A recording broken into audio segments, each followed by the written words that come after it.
IVF की बात करें और इन सब की बात करते हैं तो इमोशनल स्ट्रेन तो बहुत चाहिए। वेरी ट्रू संजोग। प्रॉब्लम ये है कि हमारे समाज में ना आज भी कपल्स खुल के नहीं बात कर सकते हैं कि हमें प्रेगनेंसी रहने में इशू आ रहा है। राइट। तो एक फैमिली प्रेशर जो है ना अपने समाज में कि शादी हुई और बड़े बोलने लग जाते हैं बच्चा कर लो बच्चा कर लो बच्चा कर लो।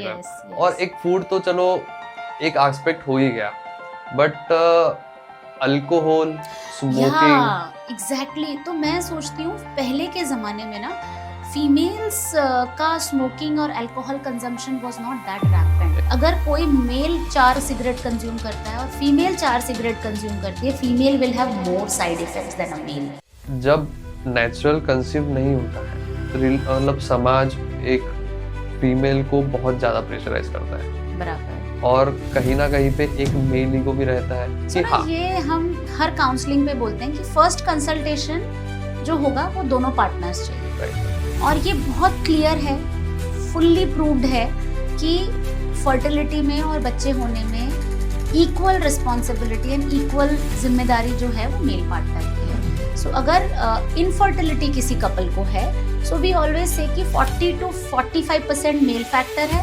40 to 45% फीमेल फैक्टर है, और जो बचा हुआ 10%।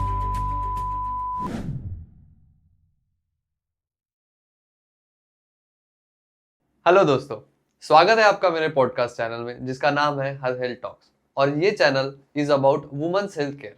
आज हम बात करने वाले हैं एक ऐसे टॉपिक पे जो इमोशनल भी है और मेडिकल भी है, जिसका नाम है आईवीएफ। आईवीएफ के पीछे होती है एक कहानी, होप की, स्ट्रगल की और कभी कभी हार्ट ब्रेक की भी। तो इस जर्नी को समझने के लिए we have a very compassionate and experienced doctor Payal Agarwal, जो कि फर्टिलिटी और आईवीएफ में स्पेशलिस्ट है। मैम, सबसे पहले बेसिक से शुरू करते हैं। Yes. लाइक आईवीएफ होता क्या है? Thank you so much, Sanjo. Thank you for calling me to talk on my favorite topic, which is IVF, Yes. which we see on day-to-day basis. But आज भी लोगों के दिमाग में इतना confusion है समाज में regarding IVF कि इसके बारे में हम जितना बात करें उतना कम है। Right. तो IVF आम भाषा में लोग उसको आज भी टेस्ट ट्यूब बेबी ट्रीटमेंट कहते हैं, कोई बोलते हैं ट्यूब में बच्चा करवाना बोलते हैं, IVF बोला जाता है। IVF का मतलब होता है IVF, इन विट्रो फर्टिलाइजेशन।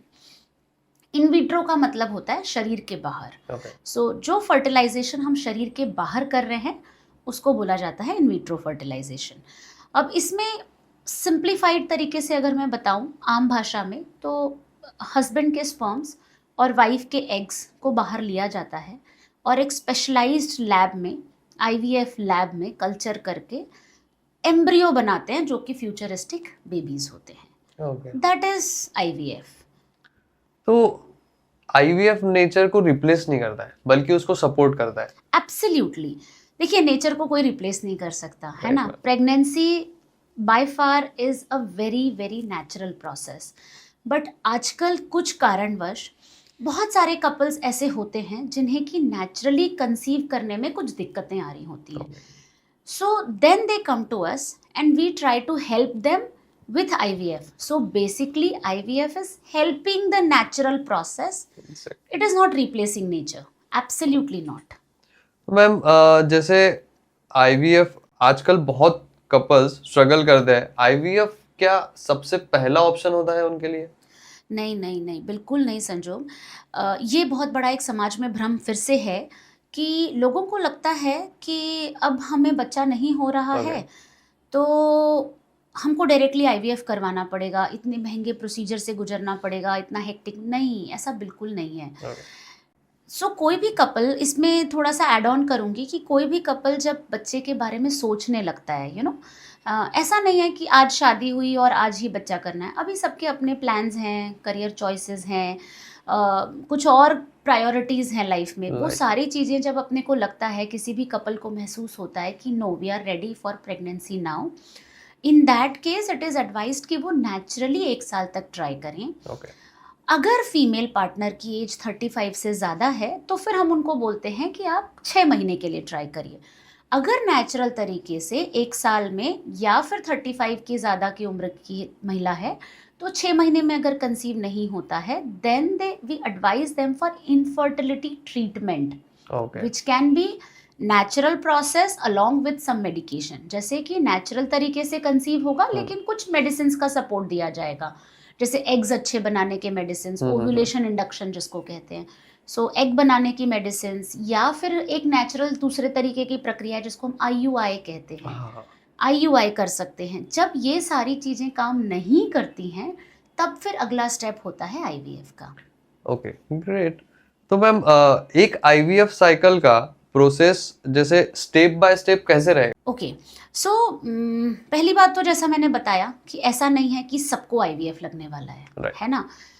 कुछ कपल्स होते हैं जो बहुत दिनों से ट्राई कर चुके हैं, लाइक जिनको ट्राई करते हुए 2-3 साल हो चुके हैं, बट अगेन इट्स वेरिएबल, है ना, condition to condition, age factor, बहुत सारी चीज़ें होती हैं। सो Right. बहुत दिनों से जो ट्राई करने नहीं रह रहा है, उनको IVF लगने वाला है।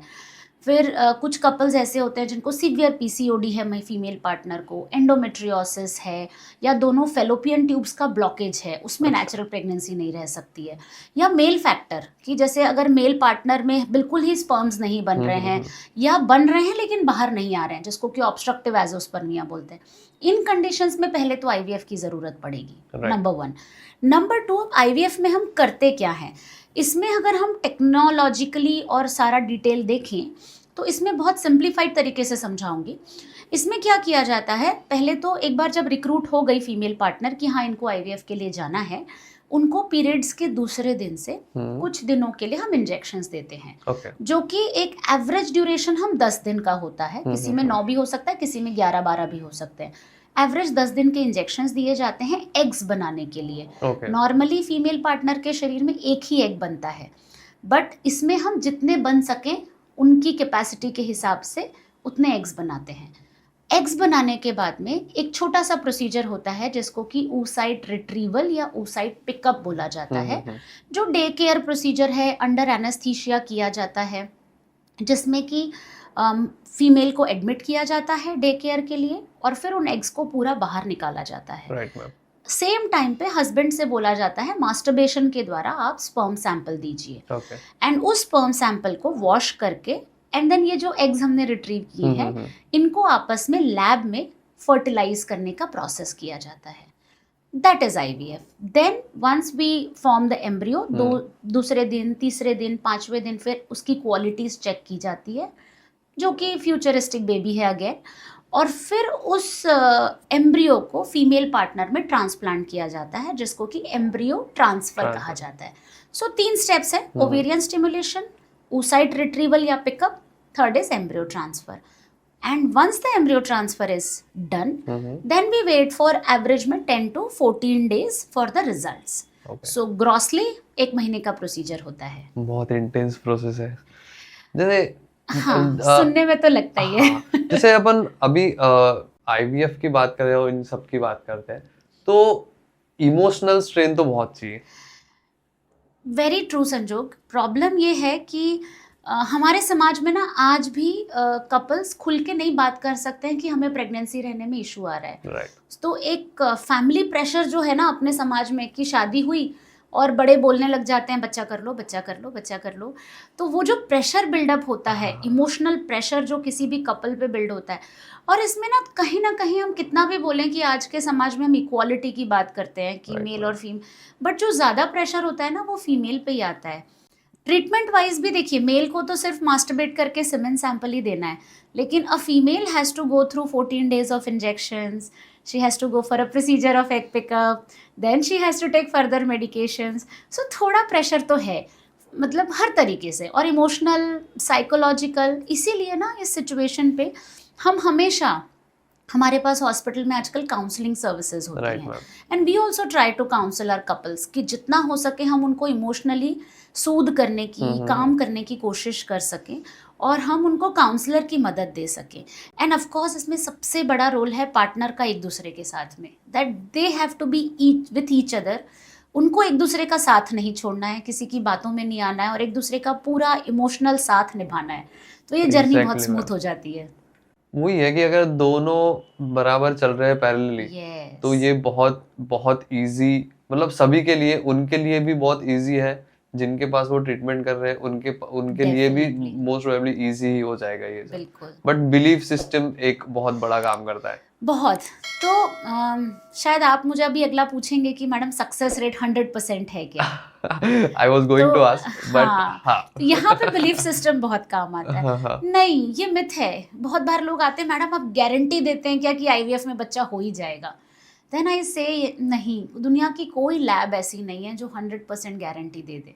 एग्जैक्टली अल्टीमेटली देखिए, हम तो भगवान नहीं है, ऊपर वाला बैठा है ना, लेकिन हम एक मीडियम है जो इस प्रोसेस का माध्यम बनते हैं कि इस प्रोसेस से हम किसी को हेल्प कर सकें।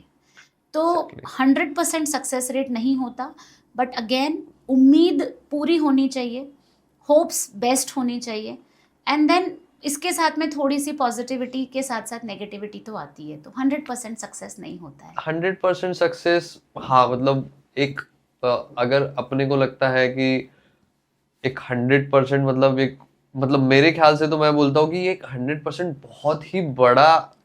बहुत बड़ा अपन क्या बोल सकते हैं उसको कि बहुत बड़ी एक चीज Yes. इमेजिन कर रहे हैं या तो फिर बहुत एक्सपेक्ट कर रहे हैं कि 100%। सो ये ना, इस पे मैं एक ऐड ऑन कर सकती हूँ कि even nature doesn't give you 100% success. Exactly से मैम। प्रॉब्लम ये है कि जब कोई कपल न्यूली मैरिड है या हाँ। प्रेगनेंसी के लिए ट्राई करना शुरू करता है, तो जब वो 3 महीने तक ट्राई करते हैं ना, जब वो 3 महीने, जब उनमें कोई प्रॉब्लम्स नहीं है, दे आर न्यूली मैरिड, सब कुछ अच्छा चल रहा है, फिल्मों में जो दिखाते हैं उनको छोड़ दो, लेकिन जो न्यूली मैरिड होते हैं या जो तुरंत ट्राई कर रहे हैं, उनमें भी जब वो 3 साल तक 3 महीने तक जब ट्राई करते हैं, तब जाके 30% प्रोबेबिलिटी होती है प्रेगनेंसी की 3 महीने में। तो आईवीएफ तो उससे बेहतर सक्सेस देता है। एक साइकिल में आईवीएफ में हम बोलते हैं कि 50 to 60% सक्सेस रेट होता है, right but again it is variable. There are lot of factors which determine the success, जैसे कि फीमेल का एज, उसके प्री रिक्विजिट्स जो होते हैं, एग का कंडीशन, स्पर्म का कंडीशन, लैब का क्वालिटी।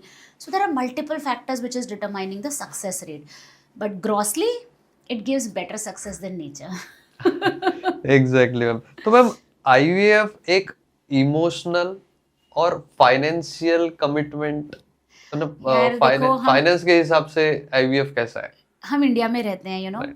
तो सबसे पहला सवाल ना, मतलब जब पेशेंट, जिसको थोड़ा बहुत आईवीएफ के बारे में पता होता है, उनका before going for any procedure, कुछ भी शुरू करने से पहले मैडम आप खर्चा बता दीजिए। राइट ये मतलब ये सबसे बड़ा, सबसे पहला क्वेश्चन तो शायद सबसे मुझे बड़ा यही खर्चे का हाँ, है।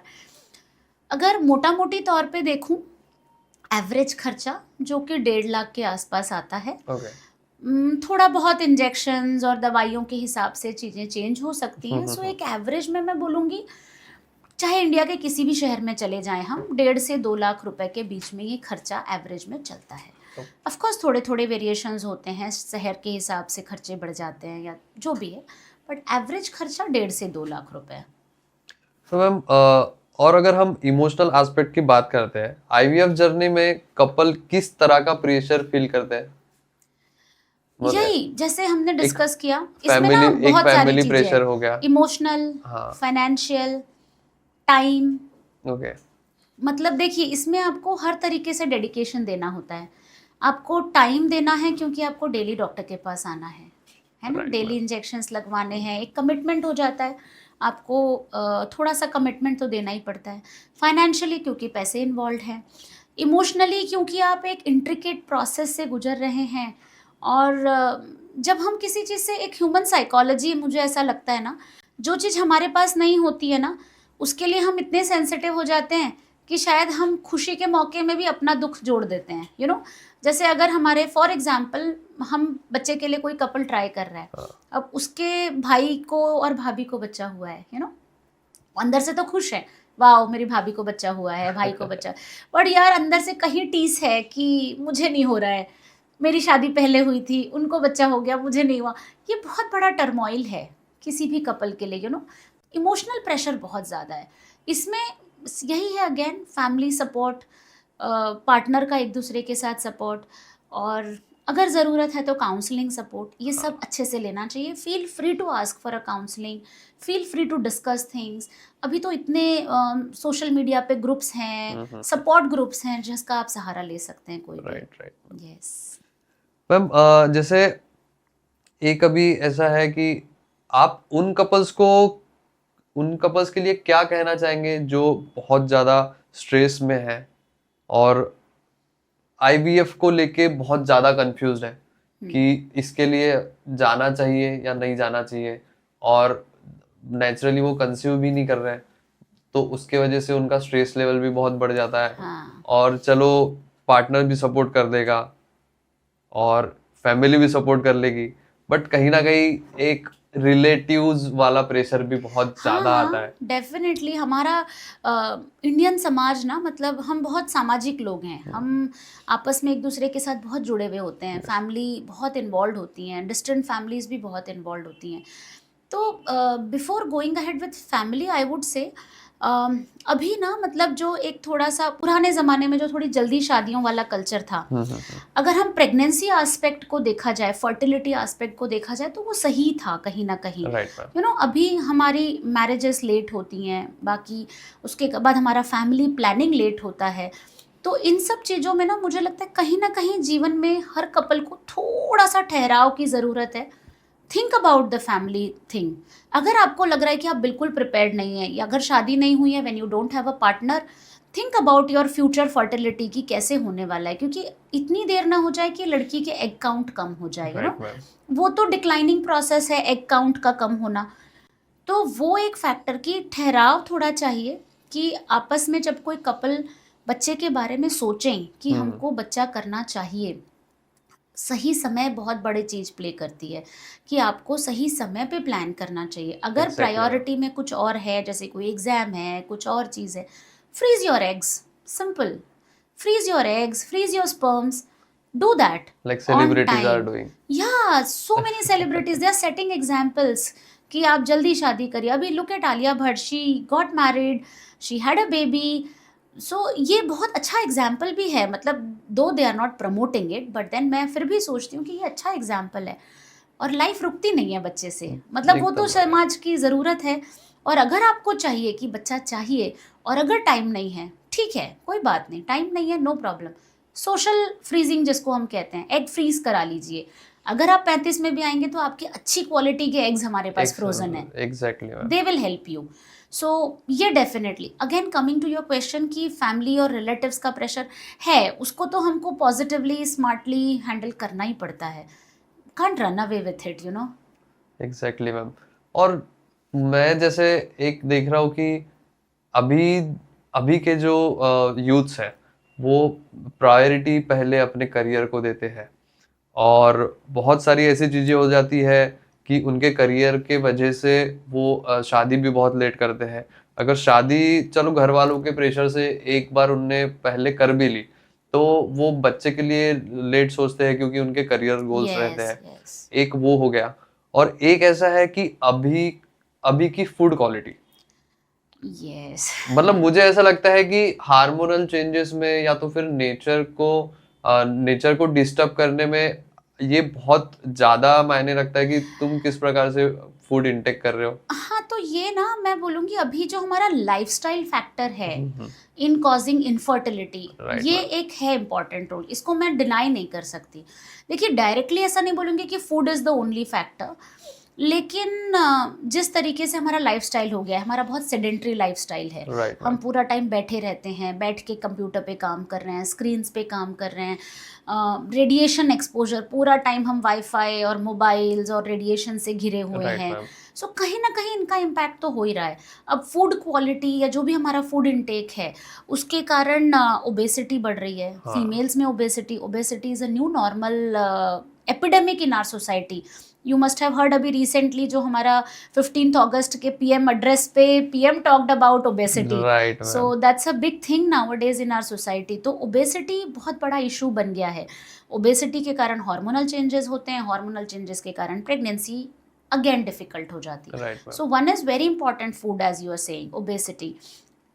अपने जो ऑक्यूपेशनल हैजार्ड जैसे कि रेडिएशंस और ये सारे एक्सपोजर बहुत बढ़ गए हैं, फिजिकल एक्टिविटी कम हो गई है, देन अगेन जो स्ट्रेस फैक्टर इतना बढ़ गया है, सो हमारा overall lifestyle factor is definitely having an impact on fertility of people. Definitely. Definitely ma'am, एक फूड का तो बहुत मतलब ऐसा बोल सकते हैं कि जंक फूड्स हो गए, बाहर स्ट्रीट फूड हो गया, यस और यस। इजी और जैसे, अडल्ट्रेशन बहुत है फूड में, यू हाँ, hardly get a pure organic kind of food, जिसको ऑर्गेनिक बोल के भी हम खरीद रहे हैं, हमको नहीं पता है वो नहीं कितना पता। ऑर्गेनिक है। Exactly exactly ma'am. यस और यस। एक फूड तो चलो एक एस्पेक्ट हो ही गया, बट अल्कोहल, या स्मोकिंग, एग्जैक्टली, तो मैं सोचती हूँ पहले के ज़माने में ना फीमेल्स का स्मोकिंग और alcohol consumption was not that rampant. Exactly ma'am, मैं ना इसमें रिग्रेसिव नहीं हो रही हूँ, मैं ऐसा नहीं सोच रही हूँ कि इक्वालिटी नहीं होनी चाहिए और अगर मेल्स कर रहे हैं तो फीमेल्स को चांस नहीं मिलना चाहिए। कि देखिए, ये मेल हो या फीमेल ये मुद्दा ही नहीं है। Smoking and alcohol is bad for everyone, right ma'am, everyone. When it comes to female partners, they are physiologically, their body is meant in such a way, मतलब उनकी इस तरीके से शरीर बना हुआ है कि अगर कोई मेल 4 सिगरेट कंज्यूम करता है और फीमेल 4 सिगरेट कंज्यूम करती है, female will have more side effects than a male. Right yeah ma'am, उसकी शरीर की बनावट वैसी है, उसके शरीर का स्ट्रक्चर वैसा है। सो मेल्स के लिए तो हार्मफुल है ही, फीमेल्स के लिए ज़्यादा हार्मफुल है। और अगर वो बच्चा प्लान कर रहे हैं तो प्लीज़ प्लीज़ आज के कपल से मेरी हाथ जोड़ के रिक्वेस्ट है, प्लीज़ स्मोकिंग 3 महीने पहले स्मोकिंग और अल्कोहल एब्सोल्युटली बंद करिए। और smoking for males is also absolutely no. They should also abstain from alcohol, they should abstain from any addictions, drug abuse, drug consumption, ये सब बंद होना चाहिए। तो अभी जो ये समाज में बढ़ गया है, इससे again sperm quality, egg quality, ये सब खराब हो रही है। एक और चीज़ मुझे जो अभी लगती है कि अभी नाइट कल्चर, स्लीप पैटर्न इतना डिस्टर्ब हो गया है, तो लाइफस्टाइल फैक्टर्स में ये सारी चीज़ें, food, smoking, alcohol, sleep, stress, ये सारी चीज़ें इंपॉर्टेंट हो गई हैं, मतलब, और ये सब हमारे कहीं ना कहीं फर्टिलिटी पे अफेक्ट कर रही है। Exactly ma'am.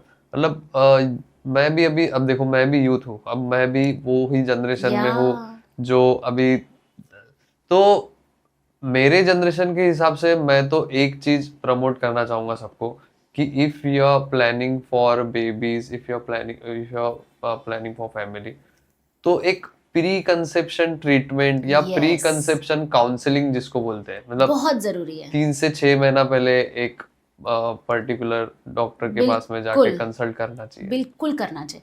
Pre conceptional counselling is must. Fertility, infertility, IVF अपनी जगह है। अगर किसी कपल को बच्चा चाहिए and if they are thinking about a baby, please consult your doctor. Consult about your pre medical conditions कुछ हैं क्या, consult about your daily habits, food habits, physical structure, BMI, so many things to discuss. अगर आप कोई drugs लेते हैं, कोई दवाइयाँ लेते हैं, वो डिस्कस करनी चाहिए। You can discuss so many things. So preconceptional counseling for today's generation is actually a must. बहुत ऐसे लोग हैं मैम कि प्री काउंसलिंग, मतलब जैसे फैमिली प्लानिंग का, मुझे ऐसा लगता है कि एक्सपर्ट के पास जाके आपको जितना अच्छा एडवाइस मिलेगा उतना नानी दादी या Yeah, उनसे नहीं मिल सकता, क्योंकि एक उनका जो जनरेशन था वहां पे बहुत सारे बिल्कुल। डिफरेंसेस थे, जैसे उनका खान पान बहुत अलग था, स्लीप साइकिल बहुत अच्छी थी, उसके बाद में अब बोलते हैं कि एक जेंडर इक्वलिटी रहने को होना, तो लेड मतलब फीमेल्स भी ऑफिसेस में काम कर रही है जिनका बैठक वाला ज्यादा काम हो गया है। हाँ, पहले भी फीमेल्स काम करती थी बट उनका एक्सरसाइज ज्यादा रहता था, लाइक झाड़ू मार रहे हैं, पोछा मार रहे हैं, कुछ भी कर रहे हैं, तो मुझे ऐसा लगता है कि वो उनका एक्सरसाइज का ही पार्ट रहता था। Correct. But Yes. अभी ऐसा लगता है कि बहुत सारी फीमेल्स उससे पीछे हटती है कि नहीं, we are earning, we are self made, तो जो ठीक है, झाड़ू पोछा नहीं करो, कोई दिक्कत नहीं, मैं ऐसा बिल्कुल नहीं बोल रहा हूँ कि आपने वो करना चाहिए, बट मुझे ऐसा लगता है कि अगर आप ये लाइफस्टाइल चूज कर रहे हो तो you should also do exercise, yoga. Yes. तो प्री कंसेप्ट मतलब कंसेप्शन के लिए, प्रेगनेंसी रहने के लिए ये भी एस्पेक्ट मेरे ख्याल से तो बहुत ज्यादा जरूरी है। बहुत ज़रूरी है संजोग। देखिए कैसा होता है, हम सभी को lifestyle modification pre conceptionally definitely advice करते हैं, एग्जैक्टली है ना। प्री कंसेप्शनल काउंसलिंग के 2 बहुत कोर इंग्रेडिएंट्स होते हैं, फूड, डाइट एंड एक्सरसाइज। बहुत ही core ingredients. Ma'am. Simple, healthy, healthy diet, कोई बहुत कॉम्प्लिकेटेड फैंसी फैट डाइट नहीं एडवाइस करते हैं हम, बहुत सिंपल। अभी तो India is becoming diabetes capital of the world, है ना। सो हमको डेफिनेटली कुछ चेंजेस करने की ज़रूरत है एज अ होल इंडियंस को, कि हमारा कार्बोहाइड्रेट इंटेक कितना है, हमारा प्रोटीन नहीं जा रहा है बॉडी में एडिक्वेट। सो हमको इस पे काम करने की। सो जब फर्टिलिटी की बात आती है तो again it is equally important कि डाइट अच्छा करना बहुत ज़रूरी है। Right ma'am. Exercise has a significant role. एक तो lifestyle modification with respect to obesity, PCO, hormonal imbalance, इनके लिए ज़रूरी है। प्लस उसके साथ साथ एक्सरसाइज करने से the body releases good hormones, तो नेचुरली आपके चांसेस ऑफ प्रेगनेंसी और ये सब बढ़ जाते हैं। So it's good. बहुत बहुत ही मतलब मैं तो ऐसा बोलता हूँ कि बहुत ज़्यादा फायदे की बातें आपने बताई है। कॉमन है, ऐसा नहीं है, बट बहुत लोग हैं ऐसा कि जो रेडी है अपने सामने उसको इग्नोर करके एक बहुत कॉम्प्लिकेटेड लाइफस्टाइल बनाने की कोशिश करते हैं। लाइक जैसे मैं बोलना चाहूंगा कि यार मैं हर बात इंटरनेट पे देखूंगा, मैं हर बात मतलब सामने चीजें हैं बट वो बहुत कॉम्प्लिकेटेड करके वो खुद ही कंफ्यूज हो जाते हैं। और Yes. फिर जब काउंसलिंग की बात आती है तो उनके बैक ऑफ द माइंड ये रहता है कि यार मैंने इंटरनेट पे ये पढ़ा था। ये तो हम तो तो बहुत परेशान है, पता है, गूगल वाले पेशेंट से क्योंकि कभी कभी लगता है हमने 15 साल पढ़ाई करके जो ज्ञान अर्जित किया है वो गूगल आप लोगों को सबको 2 मिनट में इंस्टेंट परोस देता है। बट यार देखो कैसा है कि ठीक है, थोड़ा बहुत नॉलेज रखना इज़ नॉट बैड, बट उनके पीछे 100% स्टिक करके और उसके पीछे भागना is not good, exactly ma'am. So pre conceptional counselling लेना चाहिए, डॉक्टर से सही समय पे सलाह लेनी चाहिए। थोड़े ठहराव की ज़रूरत है, अपनी भाग दौड़ की ज़िंदगी में थोड़ा सा समय निकालो। अगर बच्चा करना है, फैमिली करनी है, तो उसके बारे में सोचो, सही टाइम पे सोचो। Right ma'am. समय निकलने के बाद में पछता के फिर कॉम्प्लिकेटेड प्रोसेसेस पे जाना।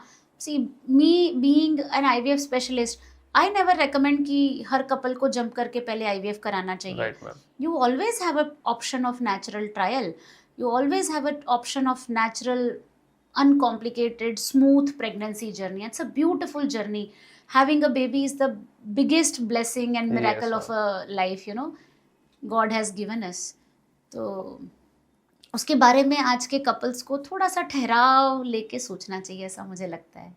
और मैम मेरा एक सबसे बड़ा क्वेश्चन, मैं किसी को ऑफेंड नहीं करना चाहता, बट जब नेचुरल कंसीव नहीं होता है, लाइक अपन ने स्टार्टिंग से बात की, तो ऑलमोस्ट मतलब समाज एक फीमेल को बहुत ज्यादा प्रेशराइज करता है, बराबर। और कहीं ना कहीं पे एक मेल ईगो भी रहता है हाँ, कि नहीं मेरी तरफ से तो सब क्लियर है, इसी की गलती है।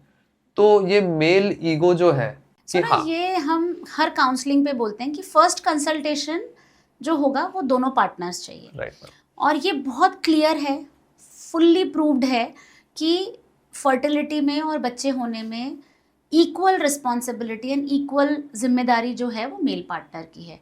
सो अगर इनफर्टिलिटी किसी कपल को है, सो वी ऑलवेज से कि 40 to 45% मेल फैक्टर है, 40 to 45% फीमेल फैक्टर है, और जो बचा हुआ 10% है वो अनएक्सप्लेन्ड है, ना मेल जिम्मेदार है ना फीमेल जिम्मेदार है। आइडियोपैथिक, हाँ, इडियोपैथिक जिसको हम बोलते हैं। सो कैसा है कि male partner is equally responsible.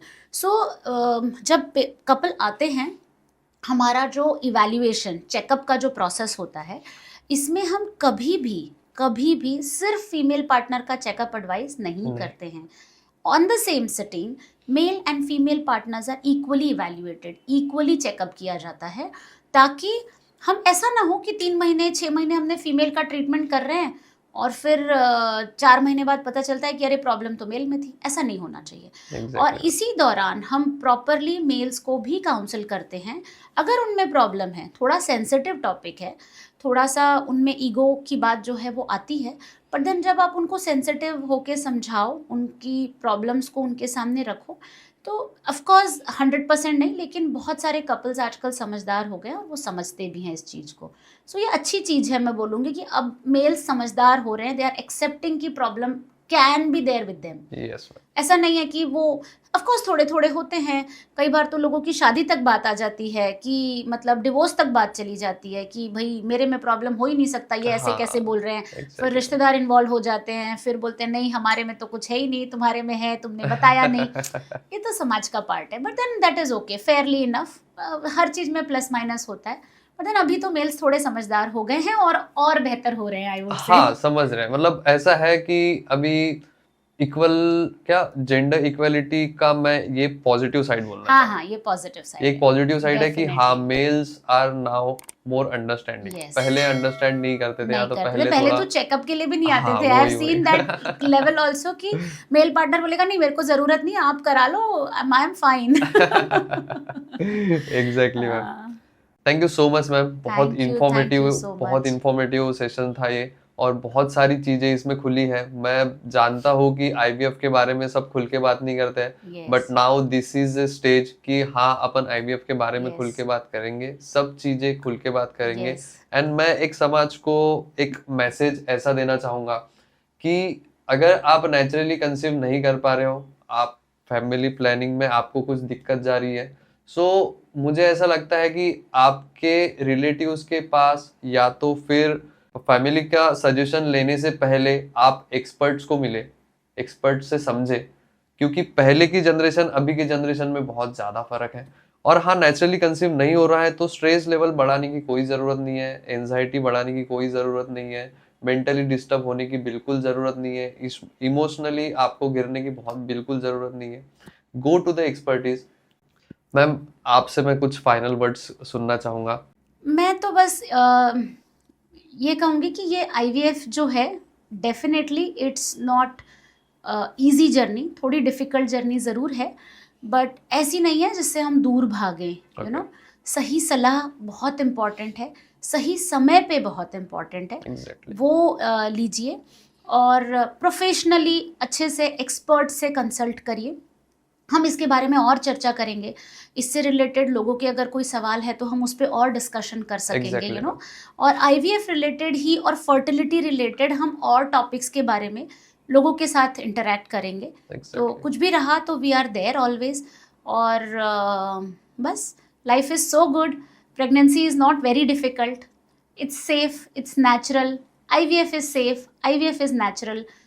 अगर किसी ने सलाह दी है तो पक्का कराइए, इससे दूर मत भागिए। Thank you so much for having me, thank you so much. Thank you so much ma'am.